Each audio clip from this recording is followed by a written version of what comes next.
porque Eclesiastés ya lo aclara y lo amplifica.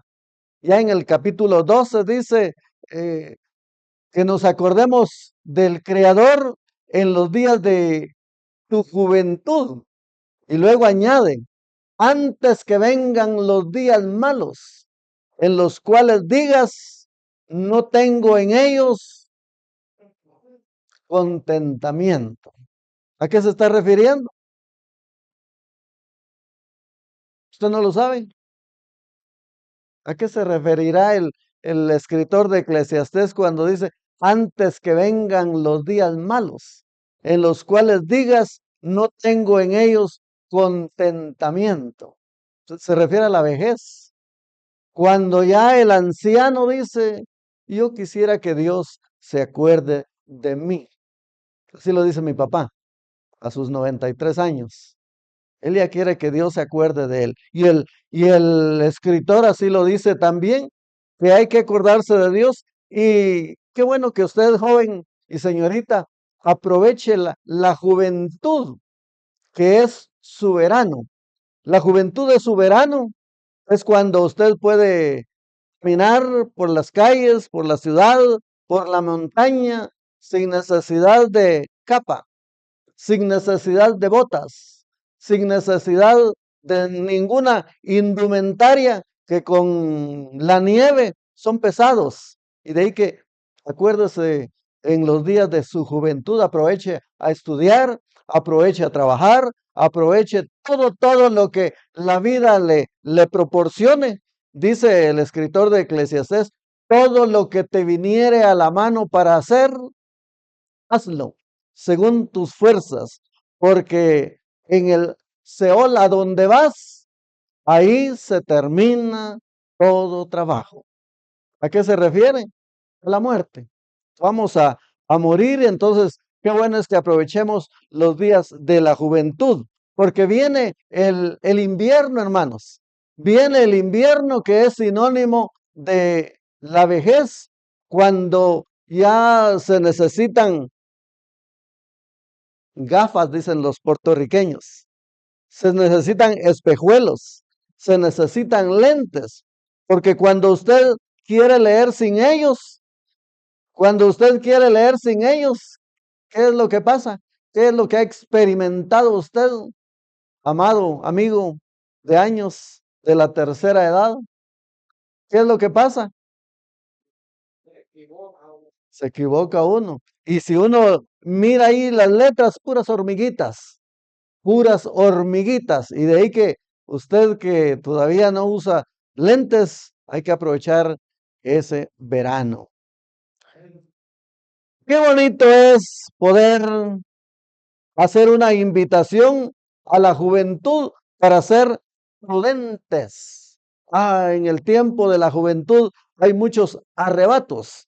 Hay que aprovechar porque Pablo le recomienda a Timoteo en la segunda carta, en el capítulo 4 y en el versículo 12, le dice, joven, huye de las pasiones juveniles. Oiga, ¿cómo se lo dice? ¿Se lo ha dicho a usted su mamá? Joven, señorita, ¿se lo ha dicho a usted su papá? Joven, huye de las pasiones juveniles, porque las hormonas están que saltan. Y entonces esa invitación de Pablo a Timoteo es muy oportuna en este día para nuestros hermanos y amigos que a través de las redes sociales nos escuchan. A ellos también les aconsejamos y les recordamos que es bueno huir de las pasiones juveniles, de esas tentaciones que vienen a todo ser humano. ¿Será eso cierto, hermanos adultos? Qué silencio el que hubo en ustedes no hubo nada de eso. En ustedes no hubo nada de eso. ¿Será que solo yo soy el extraterrestre aquí? Porque así es lo que dice la primera carta a los Corintios, capítulo 10 y versículo 13. Primera carta a los Corintios, capítulo 10 y en el versículo 13 dice, no os ha sobrevenido ninguna tentación que no sea humana, dice. Pellízquese y siéntase usted su humanidad. Oiga, como dice, dicen, no os ha sobrevenido ninguna tentación que no sea humana, pero fiel es Dios que no os dejará ser tentados más de lo que podéis resistir, sino que dará también juntamente con la tentación la salida para que podáis soportar. ¿Cree usted que vale la pena ese consejo? Mire, se lo estoy dando gratis. Es un consejo como para que nos mantengamos cuidándonos, mis hermanos, y ya más adelante no nos lamentemos, como lo hizo el salmista.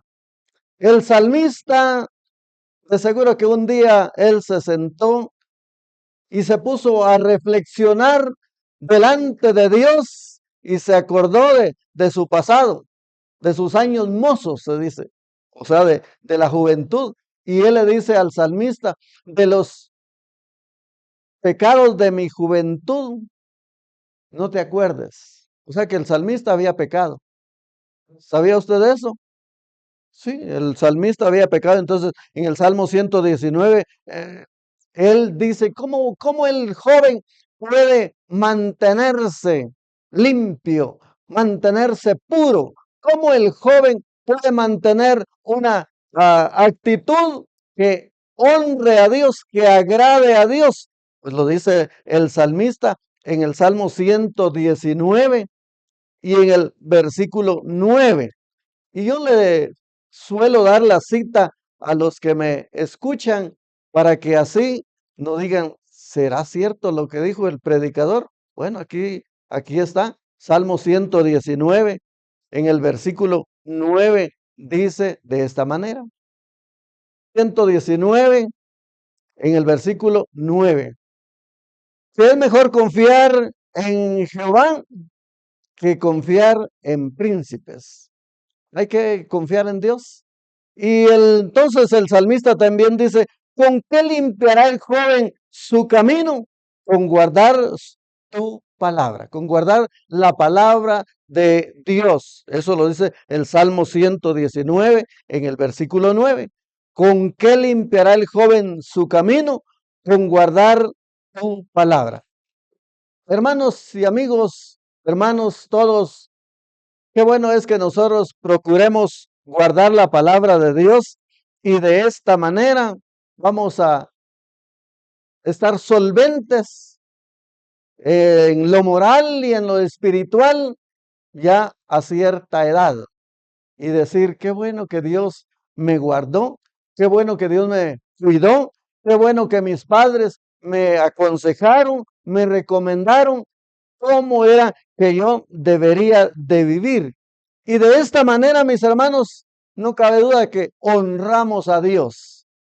Honramos a Dios, honramos la iglesia, honramos a nuestros padres, porque vamos a vivir limpiamente. Vamos a vivir de manera agradable a nuestro Dios. Usted dirá, hermano, ¿por qué usted dice eso? Bueno, aquí en Génesis capítulo 4 y en el versículo 7 se lo dijeron a Caín. Usted sabe quién era Caín, ¿verdad? Usted dirá, él será el vecino.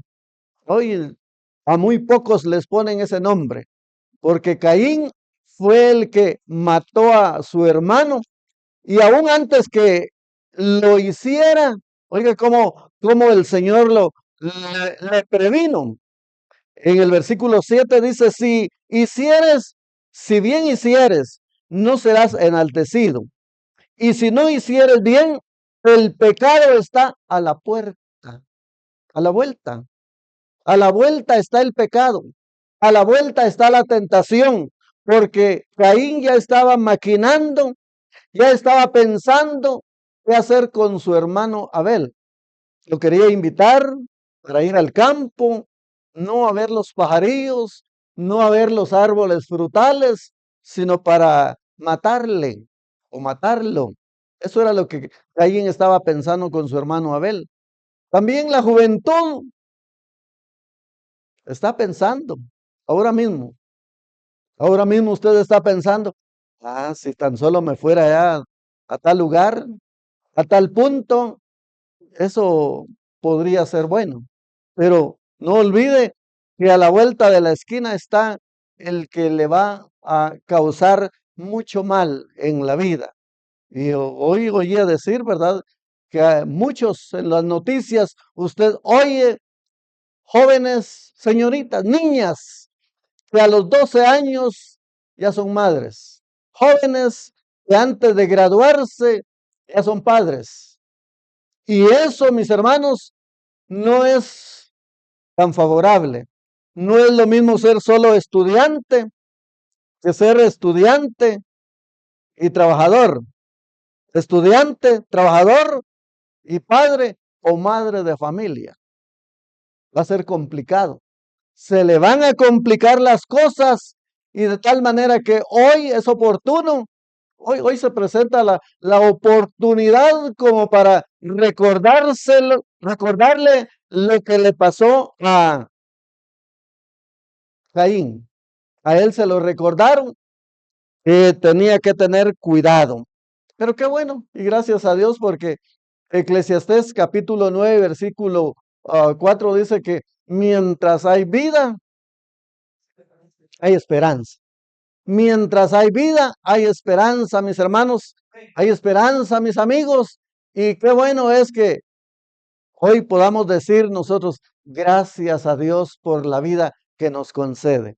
Lisa, Elisa, gracias a Dios por la vida que Dios nos concede. Algunos dirán y estarán opuestos a decir, pero ¿por qué hacer todo esto? ¿Por qué? Bueno, ¿por qué no darle gracias a Dios? Porque hermanos y amigos, en el transcurso de la vida, en el transcurso de los años, han pasado muchas cosas. Pasan muchas cosas difíciles, peligrosas, y que entonces estar en pie, eso es como para darle gracias a Dios. Y lo hizo alguien en la Biblia, en el libro de Génesis capítulo 8 y en el versículo 20. Usted que mucho lee la Biblia. ¿Cuántos leen la Biblia? Pensé que iba a escuchar un sonoro amén, que todos leen la Biblia. Pero yo le invito a que lea usted la Biblia. Porque ahí dice de que Noé hizo lo que Dios le dijo. En el capítulo 6 y versículo 22 dice que y Noé hizo todo lo que Dios le mandó. Eso es lo que dice el versículo 8. En el versículo 22 dice, 6:22, y lo hizo así Noé, hizo conforme a todo lo que Dios le mandó. Está hablando cuando se le instruyó a que construyera el arca, y se le conoce como el arca de Noé. Y muchos se burlaron de él, muchos se burlaron de él, pero él hizo todo lo que Dios le mandó. ¿Cuántos días llovió? 40 días y 40 noches. Con poquito que llueva, se destruye la autopista de Palín y las carreteras y los puentes en Guatemala están con problemas. Y eso que no ha llovido 40 días y 40 noches. Pues en aquel tiempo llovió 40 días y 40 noches y aquel arca, aquel barco gigante empezó a levantarse y a levantarse. Y dice que el arca flotó y el agua estuvo más alto de lo más alto. ¿Cuál sería lo más alto donde usted vive? Diría yo, allá me voy al cerrito de la zona 18 o me voy al edificio más alto.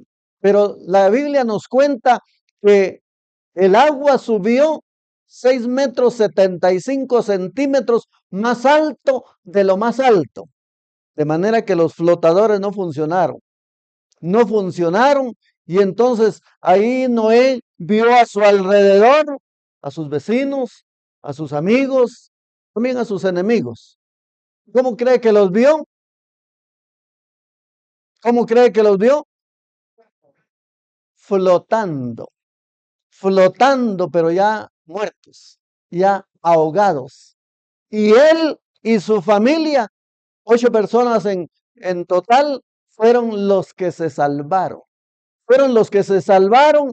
Y entonces, ¿cómo no estar agradecido con Dios, Noé?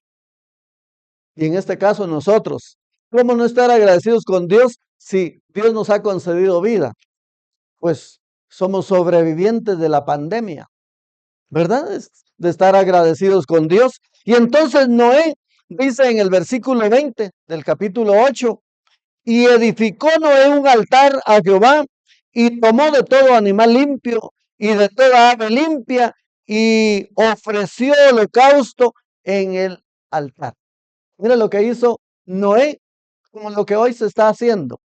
Hoy es un culto, un servicio, una reunión de acción de gracias a Dios. Eso es lo que se debe de hacer. Eso es lo que debe de tomarse muy en cuenta, porque gracias a Dios, Elisa tiene a sus padres, tiene a sus hermanos, una familia integrada. Hay quienes no tienen una familia integrada. Y entonces, si la tenemos o si la tienen, hay que dar gracias a Dios. Y Noé lo hizo. Noé hizo así porque él dijo, qué bueno. El arca se asentó alrededor después de 5 meses, ya pudieron ellos salir del arca. Gracias, gracias damos a Dios por la vida que Dios nos concede. Así que hoy es como para agradecerle a Dios y tomar en cuenta y los consejos que la palabra nos da para poder sobrevivir a estos tiempos difíciles que estamos viviendo. Así que el consejo es para todos. Para todos es el consejo. Y qué bueno que lo tomemos en cuenta. Puestos de pie, vamos a dar gracias a Dios por la vida de hermana Elisa, de sus padres y de todos los que aquí estamos. Si usted no tiene a Cristo en su corazón, qué bueno es que lo considere y diga, qué bueno que Dios ha cuidado de mí, cuidado de mi familia. Qué bueno que Dios está con nosotros. Porque si Dios con nosotros, ¿quién contra nosotros? Señor Dios Todopoderoso, te adoramos y te bendecimos. Te damos gracias, oh Dios, por el privilegio que tenemos de la vida. Gracias por habernos salvado, por habernos perdonado. Gracias, gracias te damos con todo nuestro corazón. Como quisiéramos que muchos más pudieran hacer eso que hizo Noé, de hacer un altar. Noé lo hizo un altar de piedra.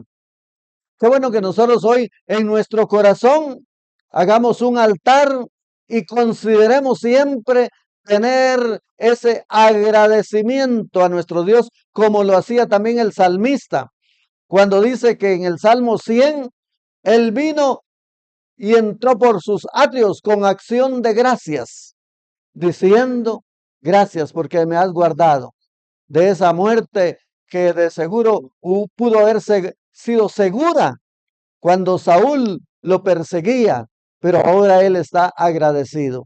Señor, gracias, gracias, gracias. Juventud, Señor, que ellos puedan aprovechar el tiempo, que ellos puedan oportunidad que tú les concedes, mi Señor, de tal manera que tu nombre sea siempre glorificado. Gracias, gracias por la vida de tu hija, Señor, hermana Lisa, por la vida de sus padres, por la vida de sus hermanos, por la vida de su familia en general. Gracias, gracias te damos con todo nuestro corazón. En el nombre de Jesús. Amén. Y la iglesia dice, amén. Dios les bendiga. Gracias por acompañarnos. Te invitamos a que visites nuestras redes sociales para más mensajes de edificación.